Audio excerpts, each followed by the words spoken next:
Sudah ada 33 orang. Silahkan dibuka dulu pembelajarannya.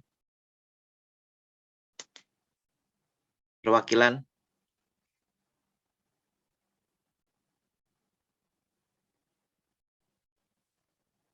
Boleh Ikhwan, boleh Ahwat.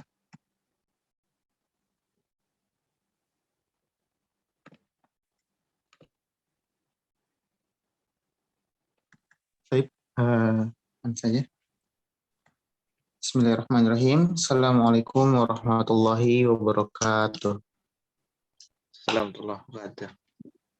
Alhamdulillah, alamin. Bihi nasta'inu ala umuri dunya waddin. Salatu wassalamu ala asrofil anbiya'i wal mursalin wa ala alihi washabihi ajmain, amma ba'du. Pertama-tama, mari kita panjatkan puji syukur kita kehadirat Allah Subhanahu wa taala, yang mana atas curahan nikmat dan karunia-Nya kita masih diberikan kesempatan untuk bersama-sama menuntut ilmu di pagi yang cerah ini. Tidak lupa selawat salam semoga tetap terlimpahkan kepada junjungan alam, yakni Ibana wa Nabiyana Muhammad sallallahu alaihi wasallam, kepada keluarganya, sahabatnya, tabiin tabiatnya, dan semoga sampai kepada kita selaku umatnya yang senantiasa istiqomah berada pada ajarannya hingga yaumil qiyamah. Baik, untuk lebih mengefektifkan waktu, mari kita buka pembelajaran pada pagi kali ini dengan bersama-sama mengucapkan lafaz basmalah. Bismillahirrahmanirrahim.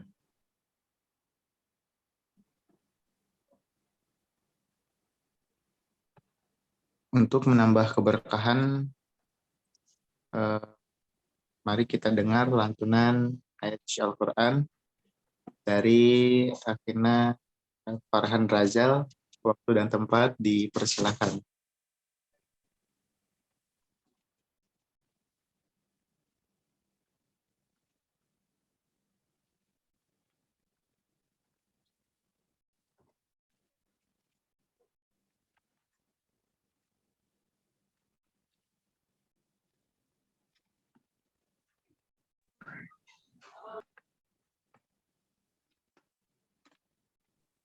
Ya, Farhan, apakah ada di tempat?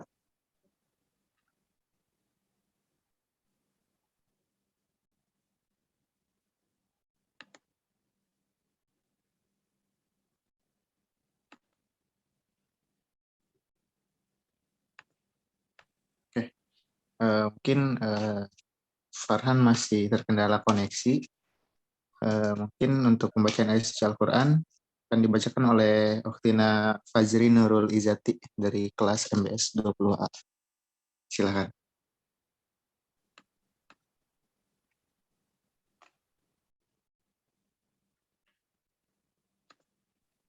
A'udzu billahi minasyaitonir rajim. Bismillahirrahmanirrahim. Alif lam. Allahu la ilaha illa huwal hayyul qayyum. Nazzala 'alaikal kitaba bil haqqi musaddiqan lima bayna yadayhi wa anzala at-taurata wal injil min qablu hudan lin-nasi wa anzala al-furqan. Innal ladzina kafaru bi ayatillahi lahum 'adzabun syadid. Wallahu 'alimun bizzalimin. Innallaha la yakhfa 'alaihi syai'un fil ardi wala fis sama'. Huwallazi yusawwirukum fil arhami kaifa yasha'. La ilaha illa huwal 'azizul hakim. Sadaqallahul adzim. Sadaqallahul azim. Terima kasih kepada Ukhtina Fajri yang sudah membacakan ayat suci Al-Qurannya. Semoga menambah keberkahan pada pembelajaran kita di pagi kali ini. Baik, untuk selanjutnya ke acara agenda inti kita, yaitu pemaparan materi dari Al-Ustadz. Waktu dan tempat dipersilakan. Recording in progress. Oke. Baik, terima kasih. Assalamualaikum warahmatullahi wabarakatuh. Bismillahirrahmanirrahim. Alhamdulillahirabbil alamin. Wassalatu wassalamu ala asyrofil anbiya'i wal mursalin wa ala alihi washabihi ajma'in. Amma ba'du, rabbi shrah li sadri wa yassir li amri wahlul 'uqdatam min lisani yafqahu qawli. Rabbi zidni ilman warzuqni fahman. Amin. Oke. Kabar teman-teman, pagi hari yang dari kemarin hujan terus ya, selama 2 hari, hari ini hari ketiga.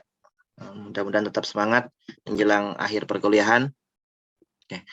Insya Allah hari ini kita membahas mengenai yang pertama pajak bumi dan bangunan, dan masih jika ada waktu kita akan membahas BPHTB dan biaya materai. Oke. Ini seharusnya ada peserta, ada 50 lebih ya, 54. Ini baru ada berapa? 30-an ya. Yang lain dimohon untuk segera join ya. Teman-teman yang belum masuk untuk diingatkan. Ya. Kita bahas mengenai pajak bumi dan bangunan sesuai dengan Undang-Undang Nomor 12 Tahun 85 sebagaimana telah dirubah dengan Undang-Undang Nomor 12 Tahun 94 mengenai PBB. Nah, ini adalah salah satu contoh apabila rumah atau bangunan tidak melunasi PBB. Oke. Akan disegel. Nah, ini adalah salah satu syarat administrasi. Nah, di mana PBB ini termasuk dalam kategori P2. Oke, kita hari ini akan membahas PBB P2 ya. Perkotaan dan pedesaan. Nah, untuk P3 itu masuknya pajak pusat, ada perhutanan, dan yang lainnya. Nah, hari ini kita akan membahas mengenai PBB. Apa itu PBB? Nah, sebelum ke sana, kita ketahui dulu PBB itu apa? Ada apa aja sih? Sesuai dengan pasal 2 ayat 1, yang dimaksud dengan PBB adalah pajak atas bumi dan bangunan. Bumi adalah permukaan yang meliputi tanah,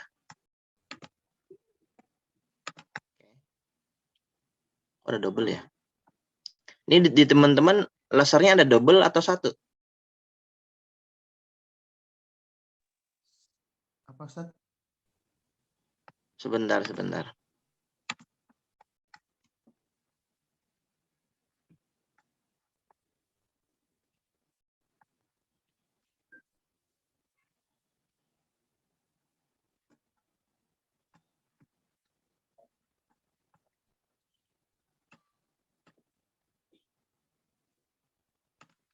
Oke, udah. Yang dimaksud dengan bumi adalah permukaan bumi yang meliputi tanah dan perairan pedalaman serta laut wilayah Indonesia dan tubuh bumi yang ada di bawahnya. Oke. Contoh contoh ya, di bawah kan ada gambar nih. Contohnya ada tanah. Nah, tanah ini meliputi dari bumi, tanah, kemudian perairan serta laut. Dan tubuh bumi yang ada di bawahnya. Dalam artian bumi yang ada sampai 7 lapis itu dikategorikan sebagai bumi. Oke. Contohnya kan ini buminya, kemudian ini ada perairan ya, di sini ada laut, dan contohnya ada lapisan bumi yang ke bawah ya. Contohnya ini masih tanah. Nah, itu adalah semuanya definisi dari bumi. Sedangkan bangunan adalah konstruksi teknik yang ditanam atau diletakkan secara tetap pada tanah dan atau perairan. Oke. Bisa di tanah atau bisa di perairan. Nah, ini sifatnya harus tetap ya. Berarti permanen. Itu yang disebut dengan bangunan. Jadi pajak atas bumi dan bangunan.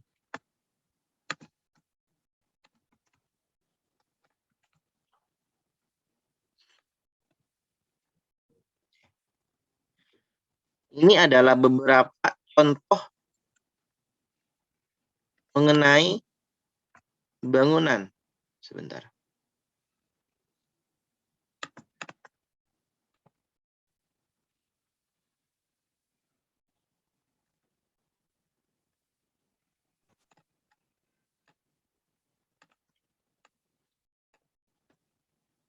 Nah, yang pertama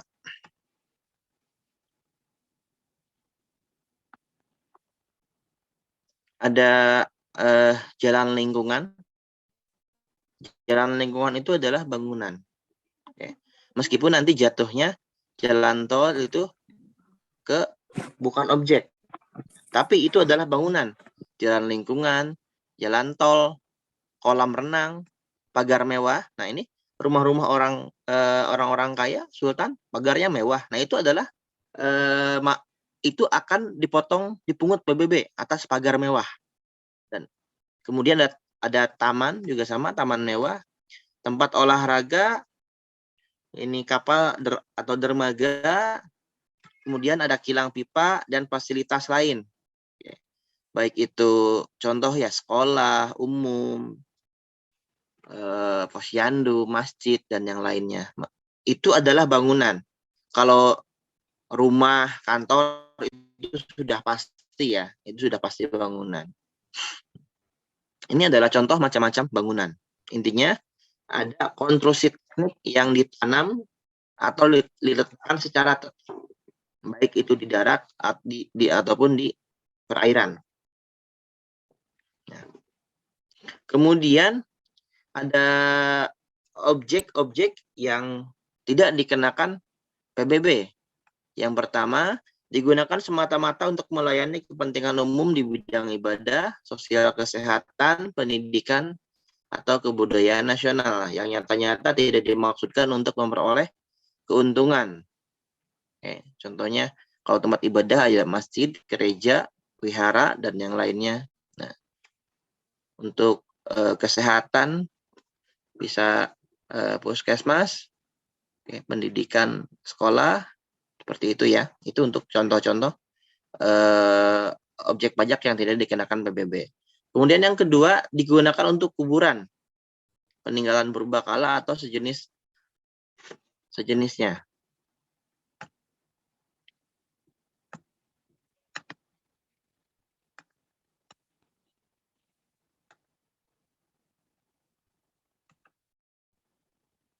Oke. Ini juga sama, bukan objek PBB. Meskipun kuburannya kuburan Cina yang besar-besar, atau kalau sekarang itu yang ramai San Diego Hill ya, itu juga sama, itu bukan objek PBB. Karena nanti kalau itu merupakan objek PBB, ntar orang-orangnya takut bangun lagi gitu. Yang ketiga, merupakan hutan lindung, hutan suaka alam, hutan wisata, taman nasional, tanah pengembalan yang dikuasai oleh desa, dan tanah negara yang belum dibebani suatu hak. Itu juga sama. Yang keempat, digunakan oleh perwakilan diplomatik, konsulat berdasarkan asas perlakuan timbal balik. Kalau ada perjanjian antar kedua negara. Untuk kebutuhan diplomatik itu juga sama. Kemudian yang kelima, digunakan oleh badan atau perwakilan organisasi internasional yang ditentukan oleh Menteri Keuangan. Itu adalah objek-objek pajak yang tidak dikenakan PBB.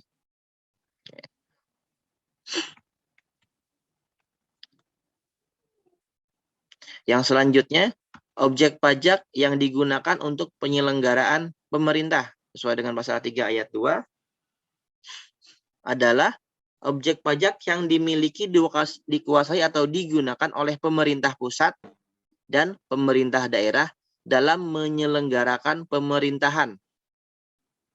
Objek pajak yang digunakan oleh negara untuk penyelenggaraan pemerintahan, penentuan pengenaan pajaknya diatur lebih lanjut dengan peraturan pemerintah.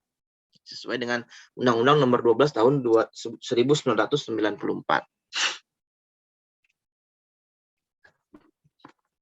Untuk PBB subjek pajaknya apa sih?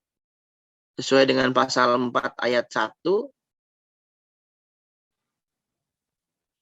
subjek pajaknya ada 2.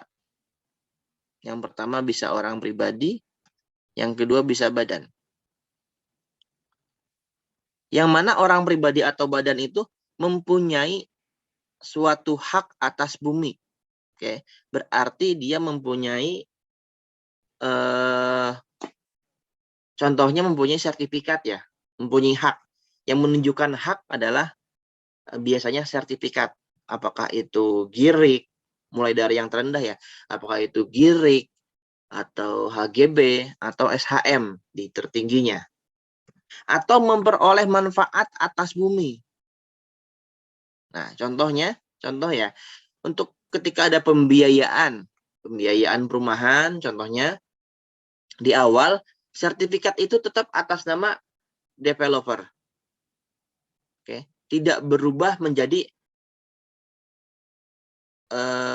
pembeli, belum berubah menjadi pembeli. Nah, tetapi pembeli tersebut tetap menikmati manfaat dari bumi itu. Maka dia juga adalah subjek pajak. Maka banyak di perumahan-perumahan baru biasanya pada nggak mau bayar PBB. Karena beranggapan PBB itu menjadi kewajibannya developer. Karena di SPPT namanya nama developer. Nah, sedangkan menurut subjek pajak di sini tidak hanya yang mempunyai hak, tetapi juga memperoleh manfaat atas bumi. Nah, berarti kan pembeli otomatis sudah memperoleh manfaat dari bumi tersebut, dari rumah tersebut.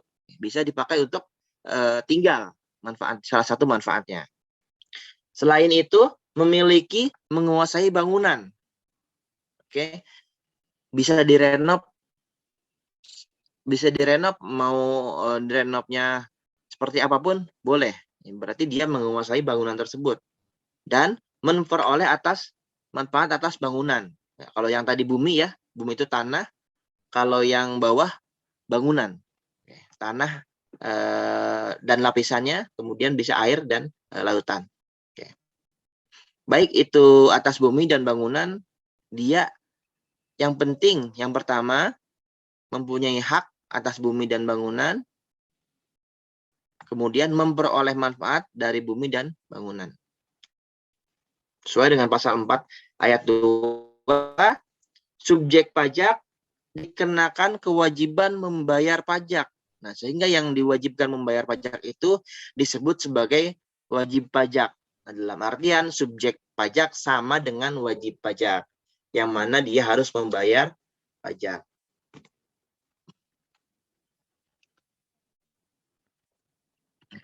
Apabila wajib pajak belum diketahui siapa, nah maka Dirjen Pajak dapat menetapkan subjek pajak sebagai wajib pajak. Kalau nggak ketahuan nih siapa yang harus bayar, maka subjek sama dengan wajib pajak. Subjek pajak yang ditetapkan dapat memberikan keterangan tertulis bahwa ia bukan wajib pajak kalau ada keberatan. Oh, sebenarnya contoh yang tadi saya bilang, di subjek pajak di situ kan tertulis developer, sedangkan wajib pajaknya sebenarnya adalah orang yang membeli bangunan tersebut. Nah, ketika developer itu keberatan, maka dia bisa membuat tangan tertulis bahwa ia bukan WP yang sebenarnya. Karena WP yang sebenarnya adalah pembeli, Tuan A contohnya. Seperti itu. Dan kemudian apabila setelah jangka waktu 1 bulan sejak diterimanya surat keterangan keberatan ini, maka DJP tidak memberikan keputusan, maka keterangan yang diajukan dianggap disetujui. Atau kalau belum 1 bulan direspon, maka dibalas, maka balasan itu menjadi acuan apakah dia wajib pajak atau bukan.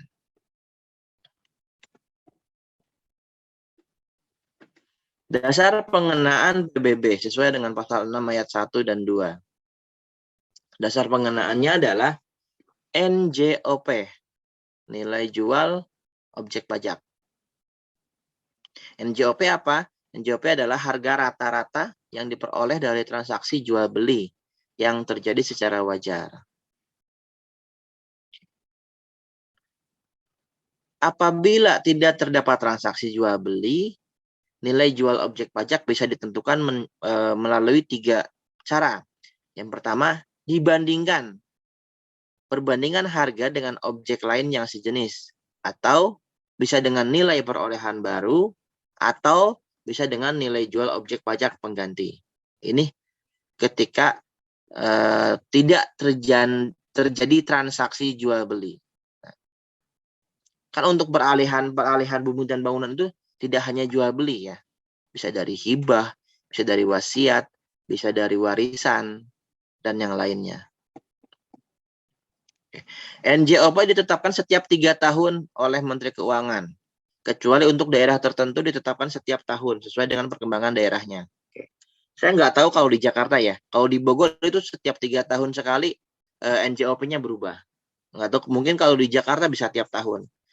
Karena kan lonjakan kenaikannya itu signifikan, bisa tiap tahun sesuai dengan daerahnya masing-masing. Nanti ada perdanya seperti itu. Itu untuk dasar pengenaan pajak bumi dan bangunan. Dilihat dari NJOP. Ya, nanti ada istilah-istilah ya. Ada NJOP, ada NJKP dan yang lainnya. NJOP adalah nilai jual objek pajak. Bisa dari harga jual beli atau nilai lain. Oke. Penilaian objek pajak PBB. Ada 2 macam. Yang pertama, bisa pendekatan penilaian atau cara penilaian. Nah, untuk pendekatan penilaian itu ada 3. Bisa dari pendekatan data pasar, bisa dari pendekatan biaya, dan pendekatan pendapatan. Nah, sedangkan untuk cara lain, ini bisa dinilai secara massal dan individu. Nah, ini semua biasanya dilakukan oleh petugas Pemda. Nah, bahkan kalau di STAN, kalau nggak salah, itu ada khusus jurusan penilaian PBB. Itu khusus ada jurusan penilaian PBB. Karena ini cara menghitungnya sangat banyak. Gitu. Apalagi berhubungan dengan data. Jadi untuk data sendiri biasanya beli. Gitu. Data yang sudah ada dibanding-bandingkan. Itu untuk penilaian objek PBB. Oh iya, sifat PBB ini dia semi self assessment ya, di mana di awal itu official, kemudian di akhirnya kita self assessment seperti itu. Jadi di awalnya seharusnya ya, di awalnya itu self assessment dulu untuk pengajuan, kemudian setelah itu perhitungannya oleh pemerintah, kemudian balik lagi ke kita tinggal bayar. Nah, biasanya di awalnya kita tidak mengajukan karena yang mengajukan adalah notaris ya, biasanya. Jadi di awal sepertinya kita tidak ada proses self assessment-nya dulu, padahal itu ada, tapi diambil oleh notaris. Jadi NJOP, nilai jual objek pajak. Sekarang ada NJOP TKP, nilai jual objek pajak tidak kena pajak. Oke. Kalau di PPh 21 kita belajar PTKP, penghasilan tidak kena pajak. Kalau di PBB kita belajar NJOP TKP, nilai jual objek pajak tidak kena pajak. Oke. Yang pertama, 8 juta setiap wajib pajak sesuai dengan Kementerian Keuangan KMK nomor 201 tahun 2000 di pasal 3 ayat 3 dan ayat 4. Dan maksimal 12 juta. Oke, berarti minimal 8 juta, maksimal 12 juta. Berbeda tergantung daerah masing-masing, sesuai dengan perdanya masing-masing. Oke, nanti biasanya di soal disebutkan NJOP TKP-nya 12 juta, NJOP TKP-nya 10 juta, NJOP TKP-nya 8 juta, seperti itu. Itu diputuskan oleh perda masing-masing. Oke, NJOP TKP ini didapatkan per wajib pajak. Kemudian yang kedua, diberikan untuk bumi dan atau bangunan. Jadi hanya salah satu saja.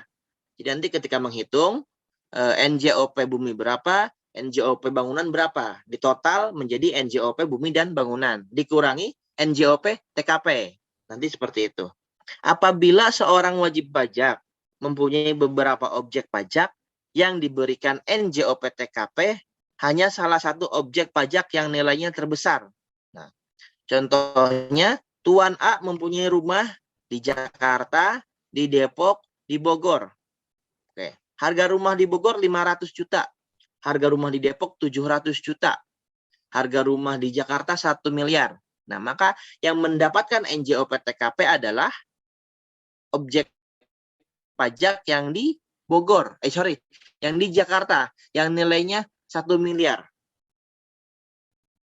Jadi nanti contoh NJOP TKP Jakarta adalah 12 juta. Kemudian NJOP-nya adalah 1 miliar. Maka nanti NJOP tanah dan bangunannya adalah 1 miliar dikurangi 12 juta. Untuk perhitungan seperti itu. Nah, untuk yang di Depok dan Bogor gimana? Nah, NJOP TKP-nya adalah 0. Karena sudah dipakai untuk objek yang di Jakarta.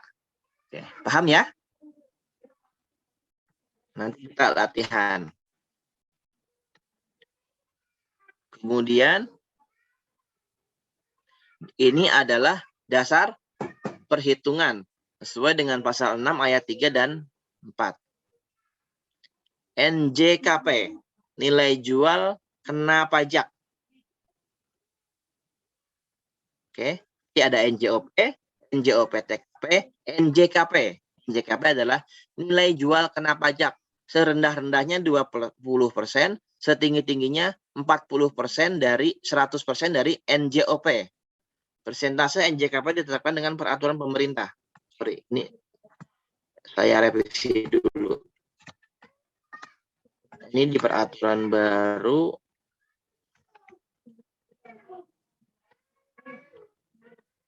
Iya betul.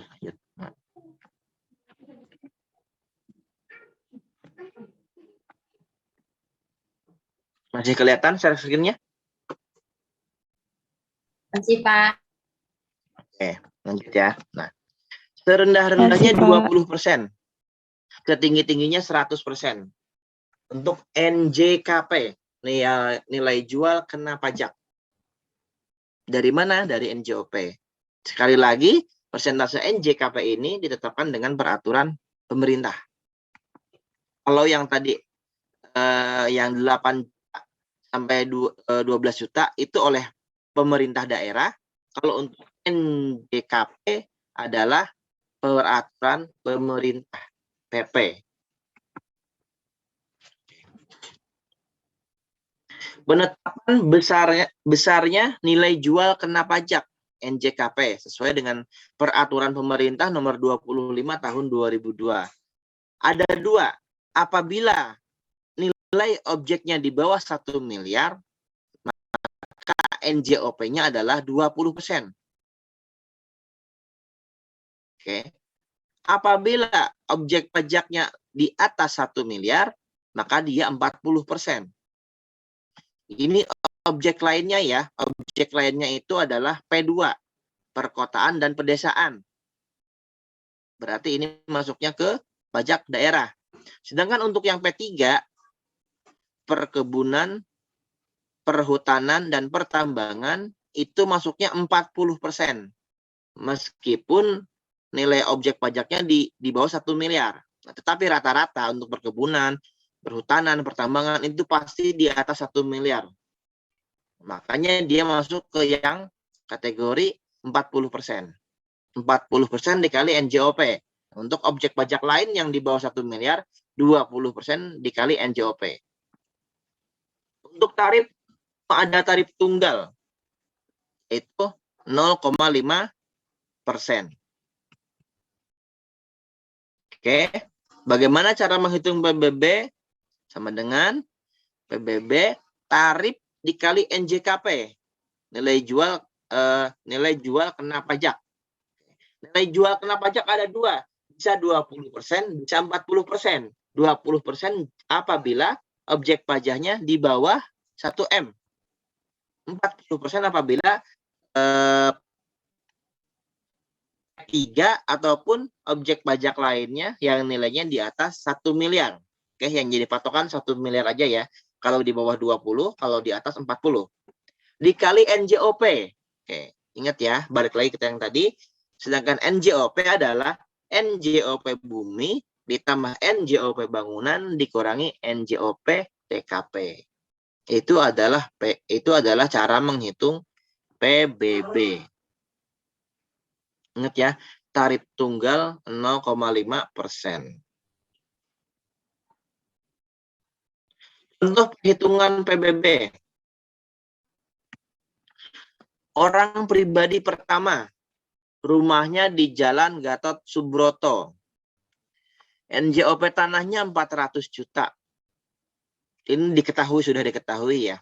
Karena nanti yang menghitung NJOP adalah dari pemerintah daerah. NJOP tanah 400 juta. NJOP bangunan 200 juta. Maka NJOP tanah dan bangunan adalah 600 juta. Diketahui NJOP TKP-nya adalah 12 juta. Nah, maka 600 juta dikurangi 12 juta sama dengan 588 juta. Nah, 588 juta adalah NJOP untuk perhitungan PBB atau bisa disebut dengan NJKP. Nilai jual kena pajak. Oke, 588. Nah, maka untuk menghitung PBB adalah 0,5% dikali 20%. Di sini kenapa 20%? Karena NJOP-nya di bawah 1 miliar. Oke. NJOP tanah dan bangunan di bawah 1 miliar. Maka cara menghitungnya 0,5% dikali 20% dikali 588 juta. Nilai jual objek pajak untuk perhitungan PBB. Nah, maka PBB-nya sama dengan 588.000. Oke, kalau teman-teman punya tanah dan bangunan NJOP-nya 600 juta, kurang lebih PBB-nya 588.000. Kemudian orang pribadi kedua, rumahnya di Jalan Sudirman. NJOP tanahnya 900 juta. NJOP bangunan 500 juta. Sehingga total NJOP tanah dan bangunan adalah 1,4 miliar. Untuk NJOP TKP 12 juta. Maka NJOP untuk perhitungan PBB sama dengan 1,4 M dikurangi 12 juta. Yaitu 1 miliar 388 juta. PBB-nya tinggal dikalikan saja. 0,5% dikali 40%. Di sini kenapa 40%? Karena NJOP tanah dan bangunannya di atas 1 miliar. Oke, jadi nilai PBB sama dengan 0,5% dikali 40% dikali 1,388 miliar. PPh-nya adalah 2.276.000. Oke. Sampai sini ada yang ditanyakan? Paham? Halo? Ya, paham insya Allah Ustaz.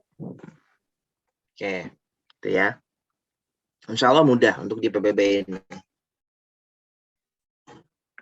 Dan biasanya kita sebagai wajib pajak ya tinggal membayar saja. Gitu. Tidak usah menghitung, Karena biasanya yang menghitung dari pemerintah daerah setempat. Nah, kecuali kalau teman-teman keberatan.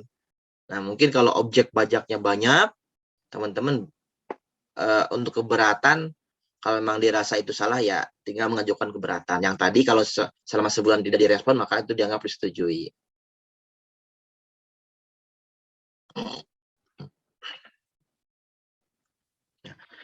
Kemudian tahun pajak, saat, dan tempat yang menentukan pajak terutang sesuai dengan pasal 8 ayat 1, 2, dan 3. Nah, tahun pajak adalah jangka waktu 1 tahun takwim 1 Januari sampai 31 Desember. Oke.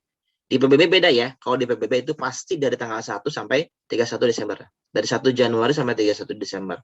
Kalau untuk di laporan keuangan perpajakan, perusahaan kan beda. bisa dari 1 Januari sampai 31 Desember, atau sesuai dengan perusahaan itu berdiri. Contoh berdirinya di bulan Juli, dia bisa pakai masa untuk tahun pajaknya bisa pakai 1 Juli sampai 30 Juni.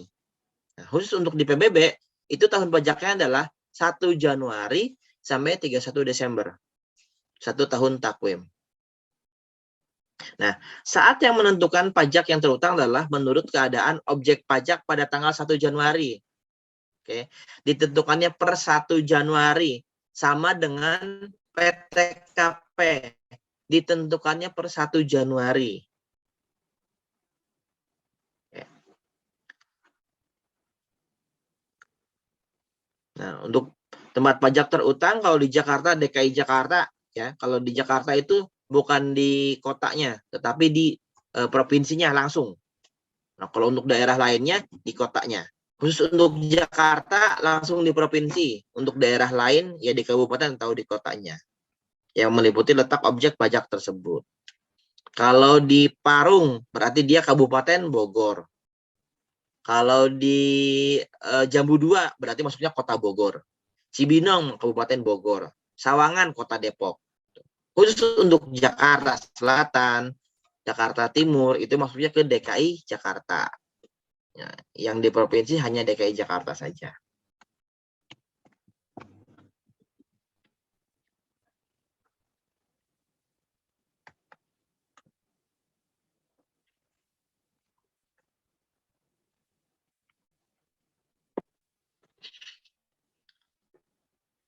Dalam rangka pendataan, subjek pajak wajib mendaftarkan objek pajaknya dengan mengisi SPOP. Nah, ini adalah proses self-assessment pertamanya di sini ya.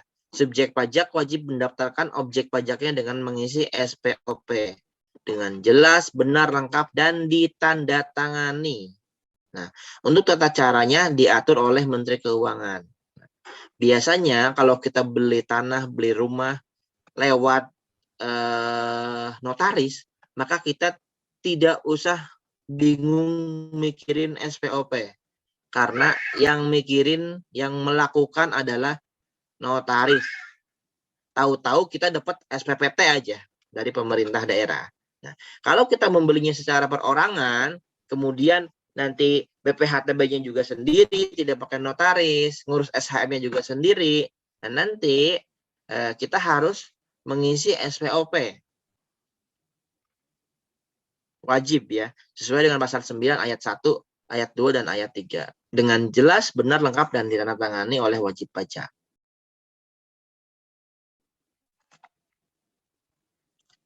Jelas dalam artian, penulisan data dalam SPOP tidak menimbulkan salah tafsir yang merugikan negara atau wajib pajak sendiri gitu. Contohnya I dan 1 itu juga harus jelas. Nah, mungkin kalau sekarang lebih baik diketik saja SPOP-nya daripada tulis tangan. Kalau diketik kan lebih jelas gitu. Kalau yang tulisannya bagus ya silahkan ditulis tangan juga tidak jadi masalah. Yang penting jelas terbaca. Yang kedua, benar. Data yang dilaporkan sesuai dengan keadaan yang sebenarnya per 1 Januari. Oke. Kemudian lengkap. Semua kolom untuk wajib pajak harus diisi. Kalau rumah ya lengkap, ada luas bangunannya, ada luas tanahnya. Kemudian blok jalan rumahnya apa, bloknya berapa, seperti itu lengkap. Dan ditandatangani oleh wajib pajak atau kuasa wajib pajak. Nah, ini biasanya adalah notaris. Oke. Itu ketentuan mendaftarkan SPOP. SPOP adalah sarana yang digunakan oleh wajib pajak untuk mendaftarkan objek pajak yang akan dipakai sebagai dasar untuk menghitung PBB.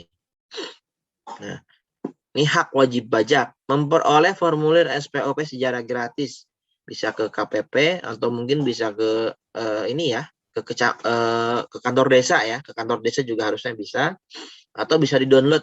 Teman-teman cari file PDF-nya atau file Excel-nya nanti diisi sendiri. Yang kedua, memperoleh penjelasan tata cara pengisian SPOP. Teman-teman nanya ke petugasnya, teman-teman akan dijelaskan apa saja yang harus diisi. Yang ketiga, memperoleh tanda pengembalian SPOP apabila sudah diajukan SPOP-nya. Jadi teman-teman ke desa, teman-teman dijelaskan caranya, teman-teman kemudian isi. Setelah teman-teman isi kan disampaikan ke loket. Nah, teman-teman mendapatkan bukti penerimaan surat. Nah, di sini disebut sebagai tanda pengembalian SPOP. Kemudian mengajukan permohonan untuk penundaan pengembalian SPOP. Apabila tidak langsung diserahkan. Itu menjadi hak wajib pajak. Untuk kewajibannya mendaftarkan objek pajak dan mengisi SPOP. Kedua, mengisi SPOP dengan jelas, benar, lengkap, ditandatangani, menyampaikan kembali SPOP.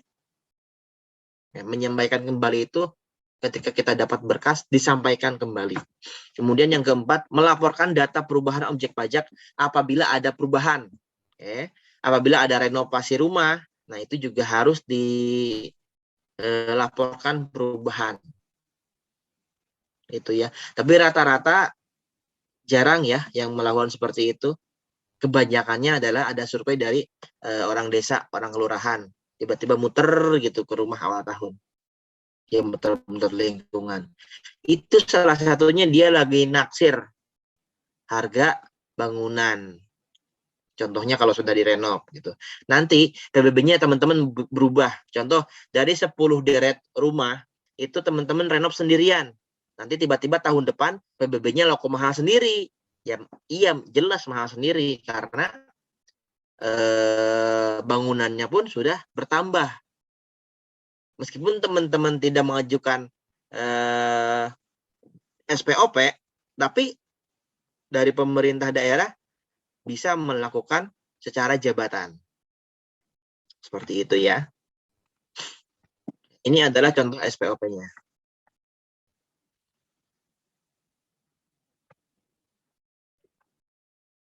Mulai dari jenis transaksi, NOP, kemudian ada yang NOP pertama, nomor SPPT lama, dan sebagainya. Nah, ini teman-teman akan mendapatkan hak untuk dijelaskan. Oke. Lumayan banyak ya. Ini lampirannya. Kalau ini induknya ada 2 halaman. Nah, ini lampirannya. Lampirannya juga ada 2 halaman.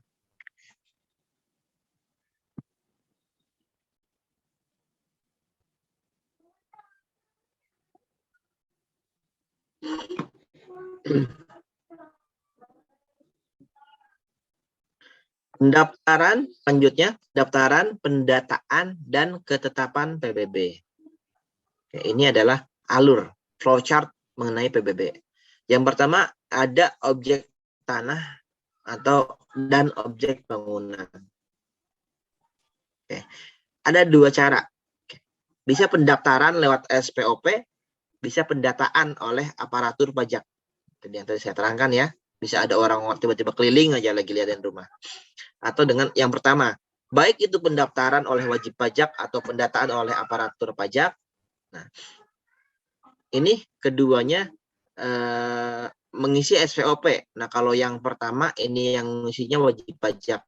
Nah, kalau yang kedua yang mengisinya dari aparatur pajak. Oke. Sehingga akan muncul penilaian objek PBB. Ada 2 cara, bisa individual, bisa massal. Nah, untuk yang individual, untuk luas objek, luas tanah di atas 10.000 meter persegi, itu bisa individual. Jumlah lantai di atas 4 lantai. Kemudian luas bangunan di atas 1.000 meter persegi. Atau nilainya di atas 1 miliar. Dan yang ketiga, objek khusus. Jalan tol, pelabuhan, lapangan golf, industri semen, industri pupuk, PLTA, PLTU, PLTG, pertambangan, tempat rekreasi, dan lainnya. Ini bisa ditentukan secara individual. Jadi contoh, Gedung A, gedung B, gedung C, gedung D nanti akan beda-beda PBB-nya karena ditentukan secara individual. Apabila memenuhi 3 kriteria ini, salah satunya saja. Oke. Itu ditentukan oleh aparatur pajak secara fungsional, pejabat fungsional yang menentukan langsung dari pejabat fungsional. Nah, nanti hasil perhitungannya menjadi SPPT. Nah, kemudian apabila perhitungannya, penilaiannya secara massal, biasanya objek standar, rumah, perumahan, itu biasanya dinilainya secara massal. Dan itu dilakukan oleh computerized, namanya CIV, Computer Assisted Value. Nah, nanti keduanya outputnya adalah SPPT. Oke. Di sini ada proses self-assessment, pendaftaran. Kemudian mengisi SPOP juga sama, self-assessment. Nah, dari mulai penilaian, baik individual atau massal, itu dilakukan oleh pemerintah. Berarti dia official assessment dengan output SPPT. Nah, nanti SPPT-nya kita bayar, itu self-assessment lagi. Seperti itu. Jadi disebut dengan semi assessment, baik itu setengahnya self assessment ataupun setengahnya official assessment. Itu ya. Nah, maka outputnya adalah SPPT, pemberitahuan pajak utang. Surat pemberitahuan pajak utang.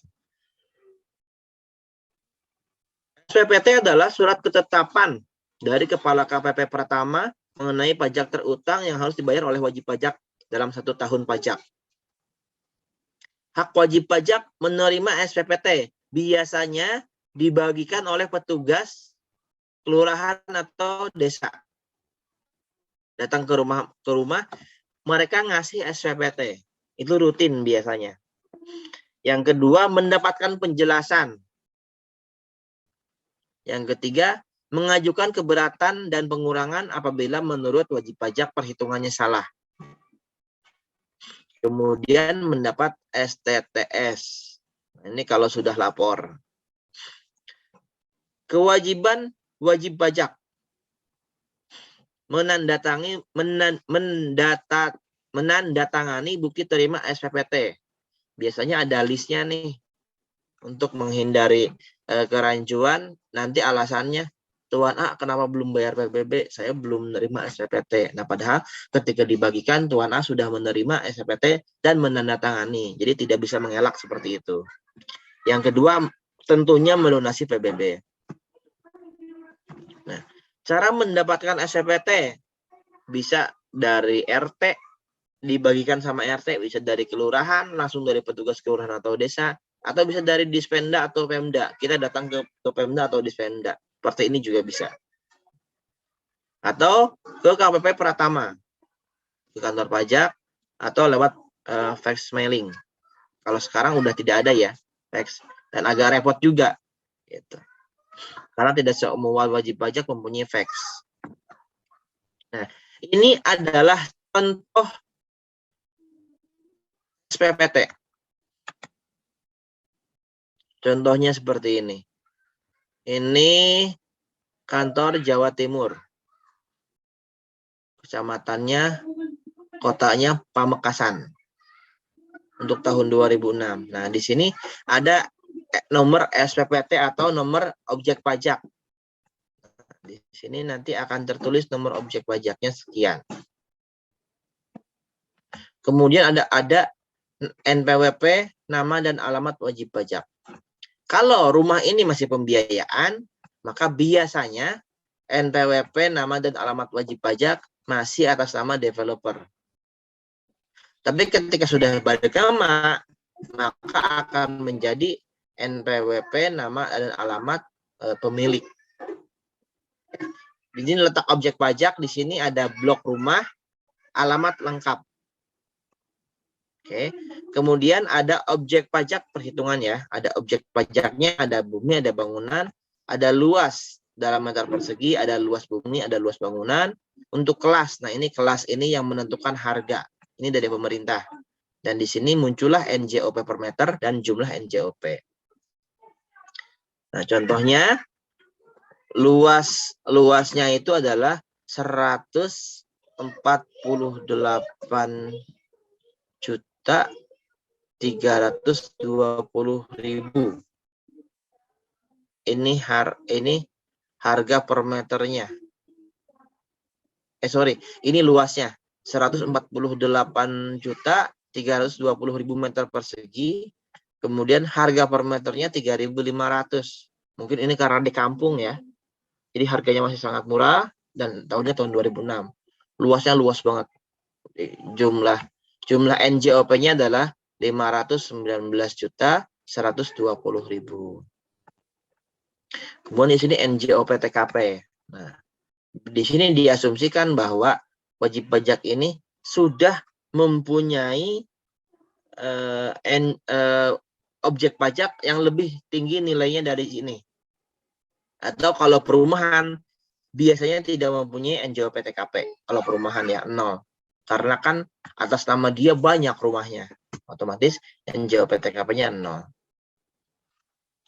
NJOP untuk perhitungan PBB yaitu 519.120.000 didapat dari NJOP dikurangi NJOP TKP.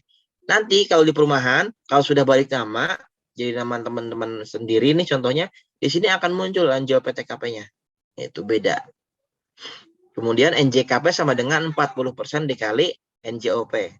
40%, kenapa 40%? Ini kayaknya ini ya, di undang-undang lama ya. Kalau yang baru harusnya 20%. Karena dia di bawah 1 miliar. Oke, ini masih contoh yang lama. NJKP-nya 40% dikali 519.120.000.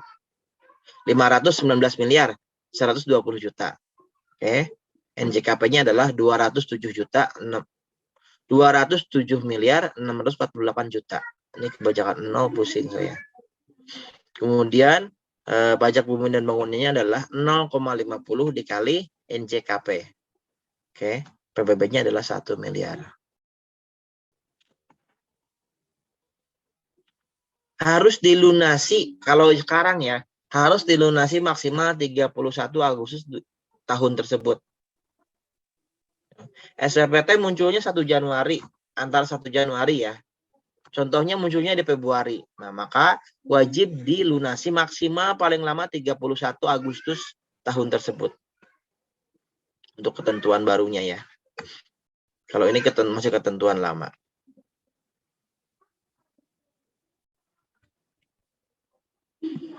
Contoh. Teman-teman hitung ya. Teman-teman hitung ya. Qonita Alia memiliki sebuah rumah di kawasan Kemang, Bogor. Tanahnya seluas 900 meter persegi. NJOP totalnya adalah 170 juta. Dan mempunyai bangunan seluas 500 meter persegi. Dengan NJOP bangunan 100 juta. Diketahui NJOP TKP-nya adalah 12 juta. Hitung berapa PBB terutang. Silahkan dijawab. Kalau sudah selesai, angkat tangan ya.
Ada yang sudah selesai?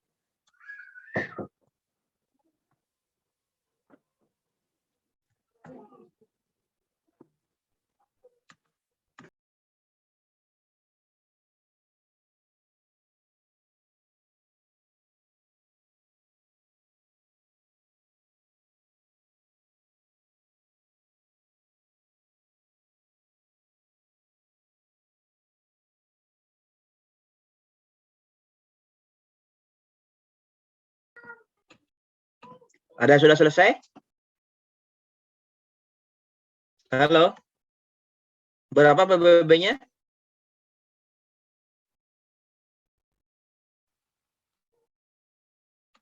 Halo? Halo? Ini kedengeran nggak suaranya? Kedengeran, Pak. Ya, kedengeran, Pak.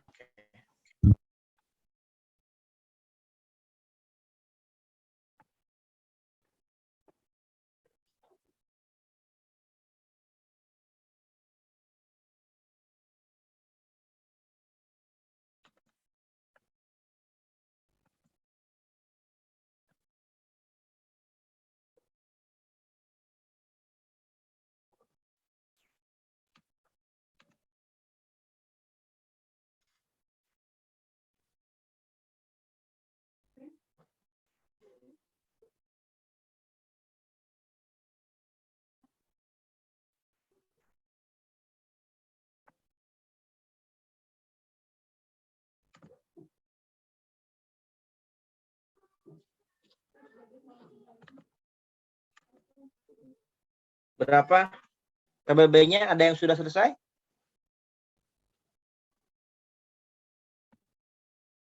Oke. NJOP bumi sama dengan berapa? 190.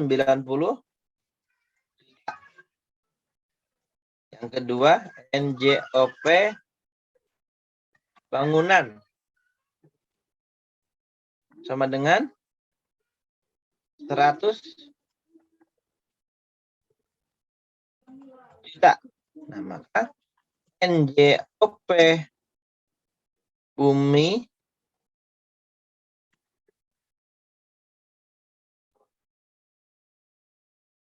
berapa? Berapa, Yoga? Oh, itu bukan 190, Pak. Mau 170. Oh, harus 70. Oh, ini harus 70 ya. Oke, oke. Makasih udah dikoreksi.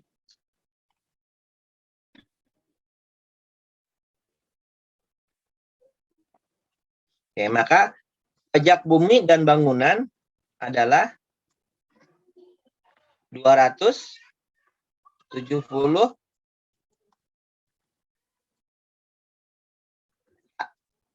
Oke, ini adalah NJOP bumi dan bangunan. Oke, dikurangi NJOP EKP. Apa? 12 juta.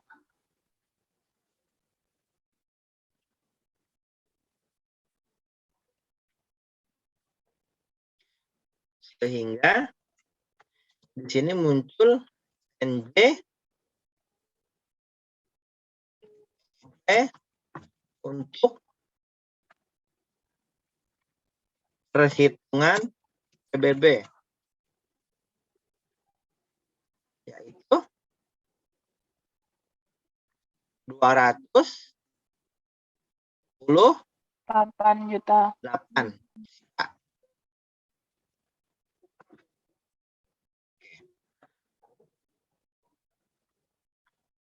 Ini NJKP-nya berapa ini? NJKP sama dengan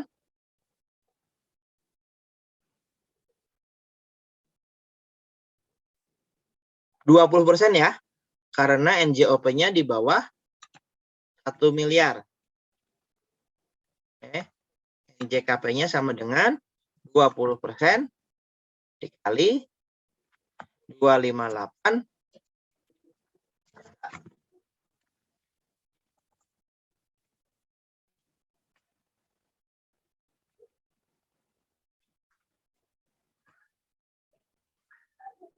Oke.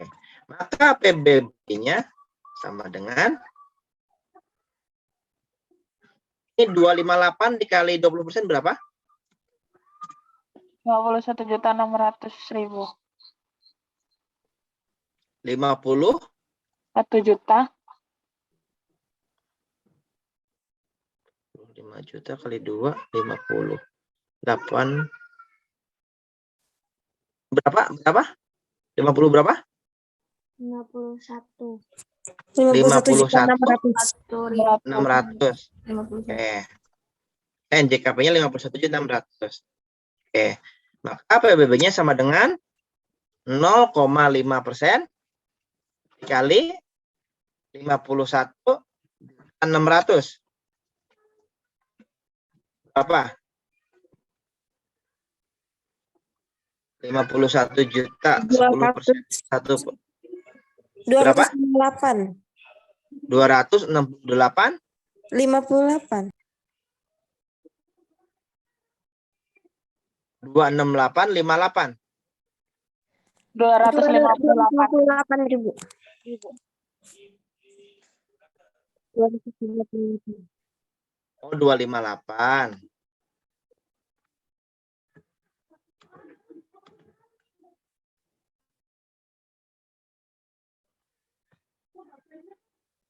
Jadi berantakan ya.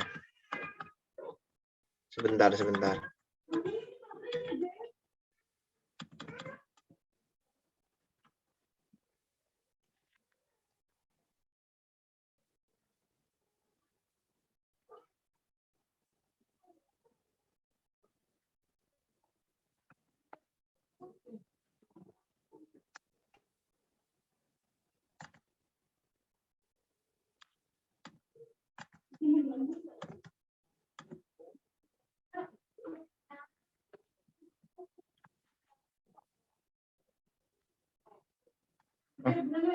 Hilang ya.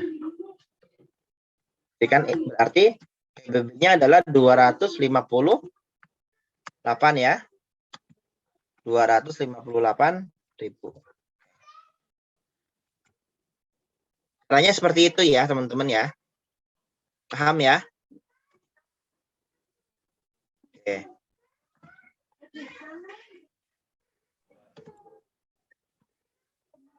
Nah, sekarang coba yang kedua.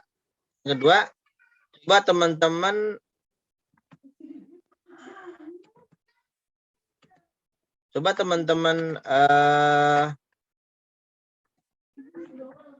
hitung untuk yang kedua. Yang di Nazakia memiliki sebuah rumah di kawasan elit Kemang, Jakarta. Oke. Tanahnya seluas 200 meter persegi, NJOP 800 juta. Bangunan seluas 150 meter persegi, NJOP-nya 600 juta. NJOP TKP-nya ditentukan 12 juta. Hitung PBB yang terutang. Oke, silahkan.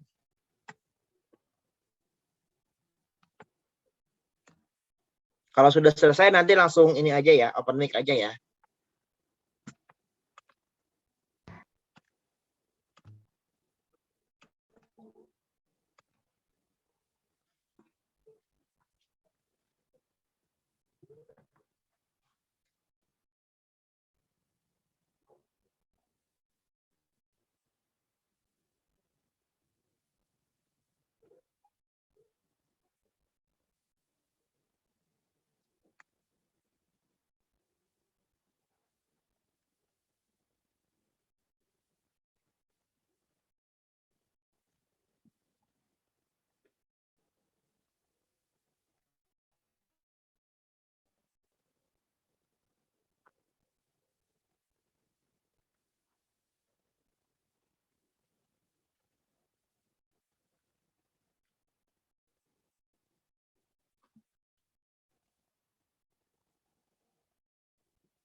Pak, Ya, hasilnya 1 juta. kenapa? Hasilnya 1 jutaan bukan?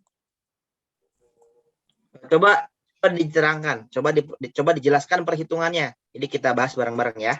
Silakan. Jadi nanti kalau saya minta soal, pasti minta perhitungannya, tidak cuma hasilnya doang. Kan ini NJOP buminya 800 juta. Oke, NJOP bangunannya 600 juta. oke, Itu ditambahkan. Jadinya ya, 1.400.000.000. oke, Terus dikurangin 12 juta kan itu NJOP TKP-nya. oke. NJOP TKP-nya. Terus hasilnya berapa sih tadi?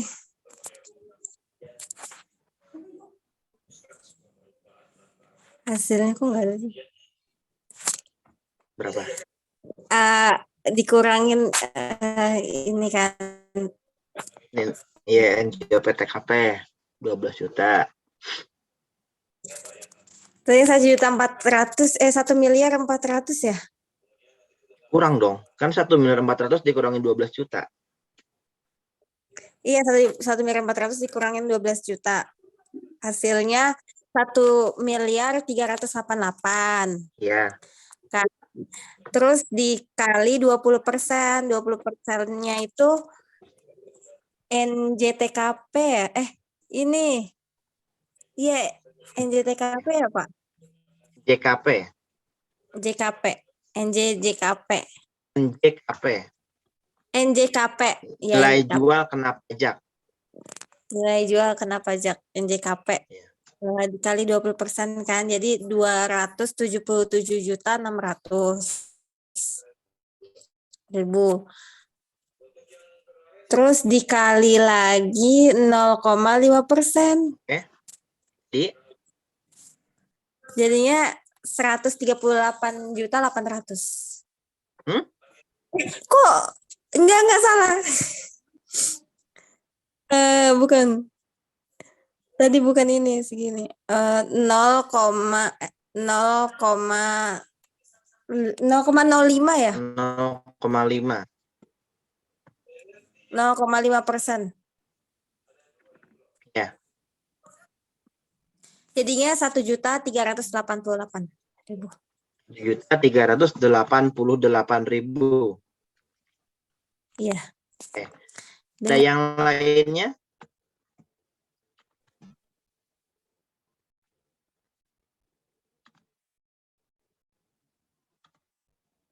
Rp1.000.000. Tadi Sayyidah ya. Sayyidah ya. Iya, Pak. 1.388.000. Ada yang lain? Ayo, yang lainnya.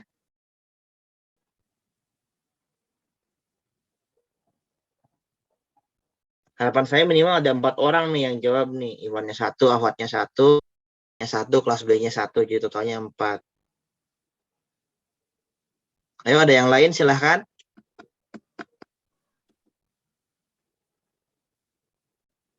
Halo.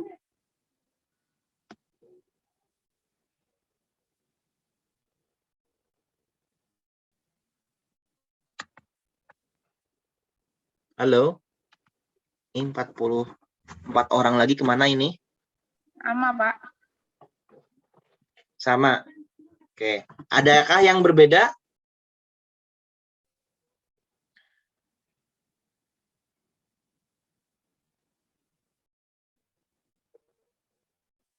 Adakah yang berbeda? Saya, Pak. Sama ya. Oke, kita bahas ya. Beda, Pak. Oh, siapa itu yang beda? Masa Salsabila. Berapa? hasil akhirnya itu 2.776.000. Oke. Kenapa menjadi 2.776.000? Hitungannya gimana? Yang 800 NJOP tanah sama NJOP bangunan kan ditambah. Jadi 1,4. Terus dikurang TKP 12 juta. Jadi 1.388.000.000. Terus dikirim 40% sama dengan 555 200 juta. gimana sih ngomongnya? 55.200.000. Nah, terus dikali 0,5%. Jadilah 2.776.000. Oke, salsabila 2.776.000. Ada yang lainnya lagi? Itu dua-duanya kelas A ya? Ya, A. Oke, kelas B silakan kelas B. Jawabnya apa kelas B? Sama dengan salsabila, Pak. Sama. Oh, enak banget ya jawabnya sama ya. Yang lainnya? Iya Pak, kayaknya saya salah deh. Itu kan udah lebih dari 1 miliar ya. Oke, benar. Ya, jadi apabila NJOP-nya di atas 1 miliar, maka NJKP-nya pakai rumus yang 40%. Ya. Kalau perhitungan pertama kan tadi NJOP-nya di bawah 1 miliar. Nah, maka NJKP-nya yang pakai yang 20%. Nah, ini NJOP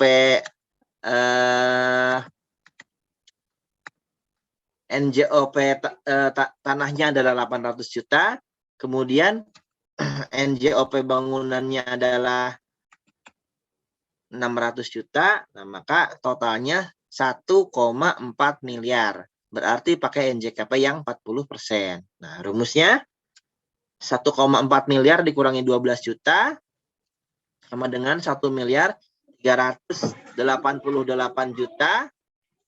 Kasih Kak. Kemudian 138 juta, 1 miliar 388 juta dikalikan 40%, yaitu 555.200.000. Kemudian dikalikan dengan tarif tunggal PBB 0,5%. Jadi PBB-nya adalah 2.776.000. Seperti itu ya. Untuk perhitungan PBB. Nah, tapi teman-teman juga nggak usah pusing-pusing sebenarnya. Karena perhitungan PBB itu sudah dilakukan oleh penilai dari aparatur pajak. Oke, jadi teman-teman hanya daftar lewat SPOP saja. Nanti untuk yang menghitungnya adalah dari pemerintah. Tetapi teman-teman boleh kok iseng-iseng ngitung manual sendiri. Nah, kalau menurut teman-teman beda, boleh mengajukan keberatan. Itu PBB. Nah, ini adalah surat tanda terima setoran. Ini kalau bayarnya di kantor pos, apa namanya, di Pemda, seperti ini dapatnya. Nah, kalau sekarang pembayaran PBB itu bisa langsung ya, bisa lewat mobile banking, internet banking, lewat marketplace, contohnya Tokopedia, Shopee, itu bisa bayar PBB. Itu ya. Tapi nanti teman-teman tidak akan mendapatkan STTS seperti ini. Yang teman-teman dapatkan ya yang dari kalau lewat bank ya langsung dari banknya. Yang kalau dari mobile banking nanti ada buktinya kan, seperti bukti transfer. Kalau lewat Tokopedia contohnya, nanti dapatnya invoice aja, seperti itu. Formatnya tidak seperti ini. Tapi itu tidak masalah karena itu diakui.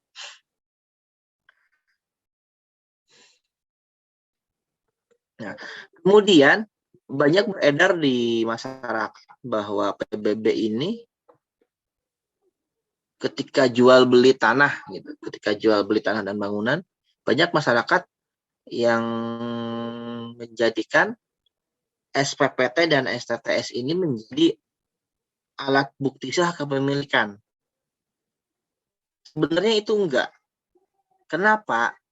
Karena siapapun bisa bayar SPPT atau STTS, mendapatkan STTS. Bisa. Yang penting bayar, siapapun bisa. Nah, untuk yang menjadi surat kepemilikan adalah dilihat dari SHM. Kalau belum punya SHM, ada HGB. Atau dia punya akte jual beli AJB, kalau sebelumnya dia jual beli. Kalau yang masih dari perkampungan, belum disertifikatin, bisa girik. Nah, itu adalah bukti-bukti kepemilikan tanah. Bukan SPPT atau STTS, bukan. Gitu ya. Nah, sampai sini ada yang ditanyakan? Silakan.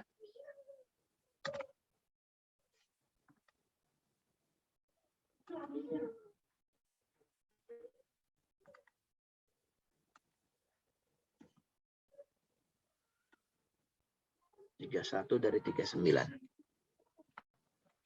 Kalau tidak ada, kita lanjut ke fasilitas wajib pajak.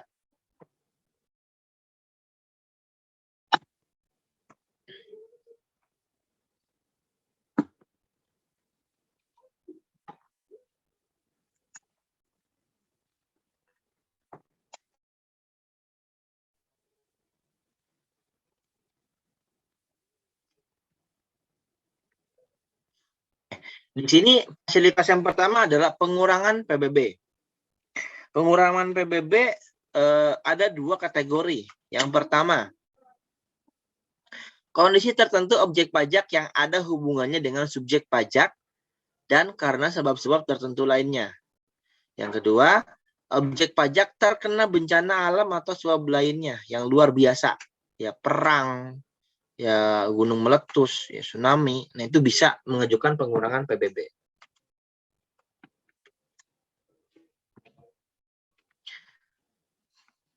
Nah, untuk yang kondisi pertama, kondisi tertentu, ini ada beberapa kondisi. Untuk wajib pajak orang pribadi, kondisi tertentunya adalah yang pertama, objek pajak yang wajib pajaknya orang pribadi, veteran, perjuangan, kemerdekaan, veteran pembela kemerdekaan, penerima tanda jasa bintang, atau janda atau dudanya. Oke. Nah, maka itu paling tinggi 75%. Bisa mendapatkan pengurangan paling tinggi 75%. Yang kedua, apabila wajib pajak orang pribadi, objek pajak berupa lahan pertanian, perkebunan perikanan, atau peternakan yang hasilnya sangat terbatas. Yang wajib pajaknya orang pribadi yang berpenghasilan rendah. Itu juga bisa 75% ya. Mungkin ini lebih ke petani ya. Petani yang ya hasil taninya lagi jelek, nah itu bisa mengajukan pengurangan PBB. Yang ketiga, objek pajak orang pribadi yang penghasilannya semata-mata berasal dari pensiunan. Oke, kalau sudah tidak berpenghasilan lagi, penghasilannya dari pensiun, itu juga sama, bisa mengajukan paling tinggi 75%.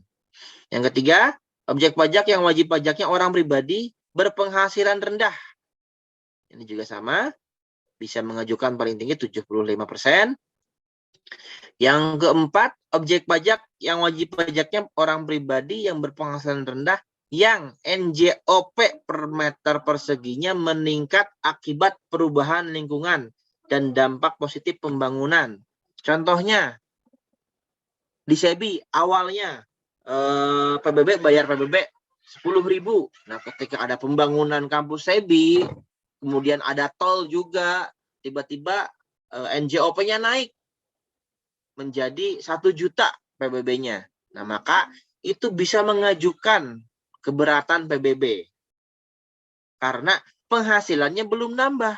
Sedangkan NJOP-nya naik. Nah, itu bisa mengajukan pengurangan PBB. Yang maksimal 75%.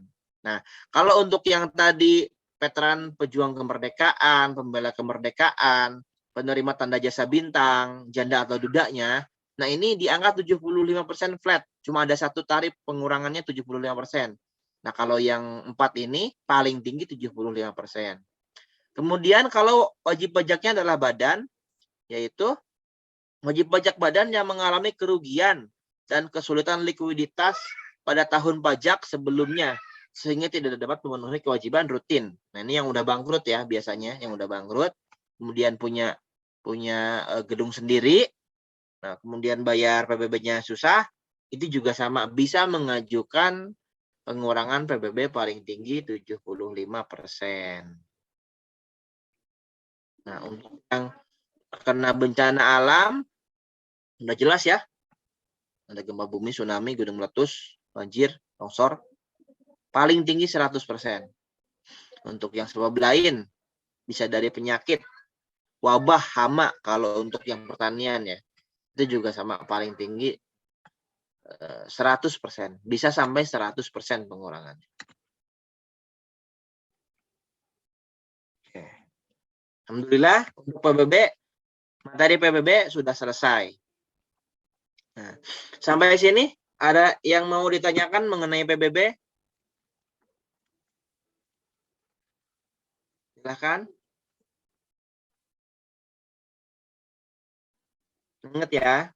Nah, cara-cara perhitungan ini ingat ya. Ada yang di bawah 1 miliar, ada yang di atas 1 miliar. Untuk NJOP-TKP, apabila satu wajib pajak memiliki beberapa objek pajak, maka NJOP-TKP-nya hanya berlaku sekali atas objek pajak yang paling tinggi. Oke.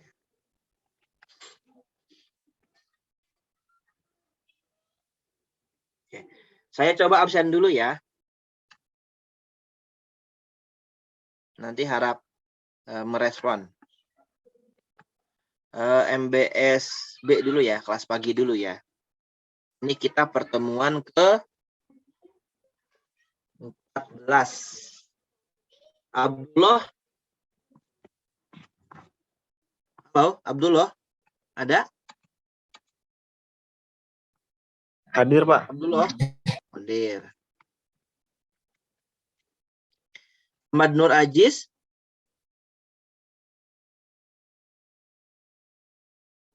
Ini sempat masuk belum Ahmad Nur Aziz? Ada yang tahu? Oke. Ahmad Torik Wirya. Hadir, Ustaz. Hadir. Ade Hendra.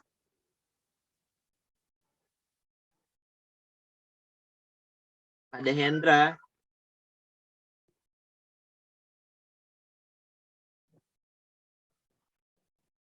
Afifah Ad-Dahlawiyah. Hadir Ustaz. Ahmad Syakir.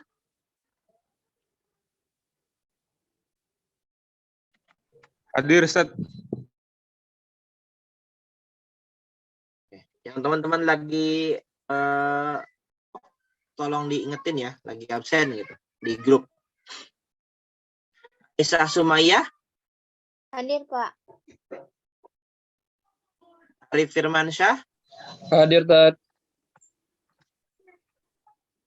Diana Eri. Hadir Ustaz. Farhan Rajal. Hadir, Ustaz. Rizky Atul Ula. Hadir, Pak. Gina Maratul Solihah. Hadir, Pak. Asmarani. Hadir Ustaz. Hasna Mufidah. Hadir Pak. Irfan Yoga. Hadir, Ustaz. Hoirun Nisa.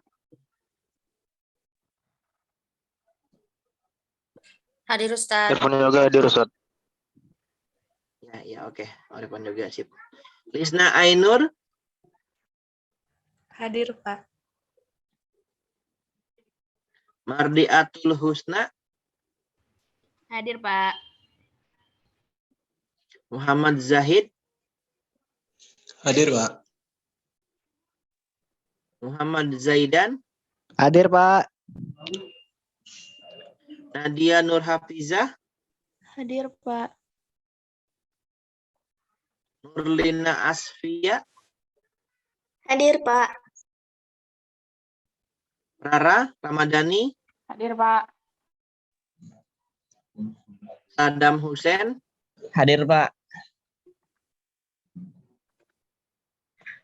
Safira. Hadir Pak. Samiruddin. Hadir, Pak. Umi Aslimah. Hadir, Pak. Vina Aulia, Hadir, Pak. Zainab Ali Lubis. Hadir, Pak. Oke. Tadi yang belum sempat ke absen, Ahmad Nur Ajiz sama Ade Hendra. Ini ada chat nih. Siapa ini? Ade Hendra hadir, Pak. Oke. Ahmad Nur Ajiz, ada kabar? Atau lagi kerja? Belum. Nanti Zainab Ali tolong di WA Ahmad Nur Ajiz ya. Udah sempat masuk belum gitu ya? Tolong diingetin ya.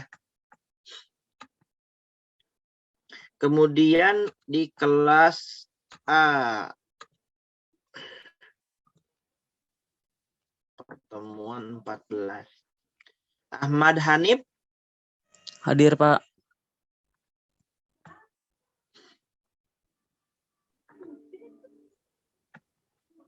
Kemudian Bagas Yazid. Ada, Pak. Tia Konita.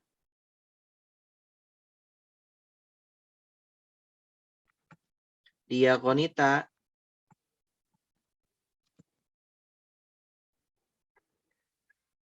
Oke, skip dulu ya. Ajri Nurul Izzati. Hadir, Pak. Ina Aprilia. Hadir, Ustaz. Hamidah. Hadir, Pak. Muhammad Alek. Hadir, Pak. Muhammad Daisyu.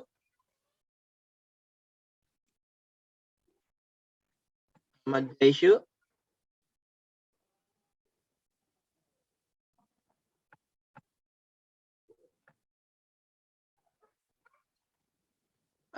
Akunnya ada, orangnya kayaknya kemana ini?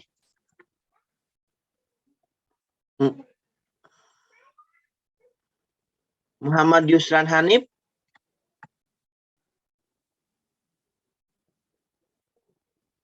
Juga sama. Oh, akunnya masuk. Srina Nur Abidah. Hadir, Pak. Rifki Nahar.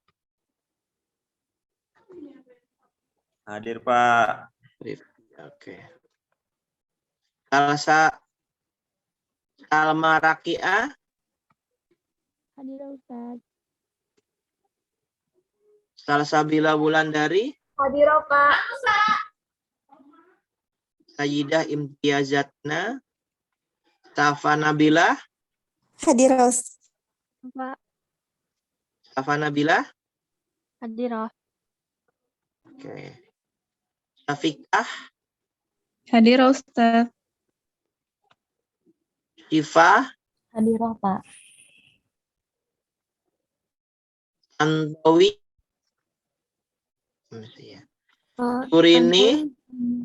Keluar duluan, Pak. Hadir, Husen. Umar Hasan.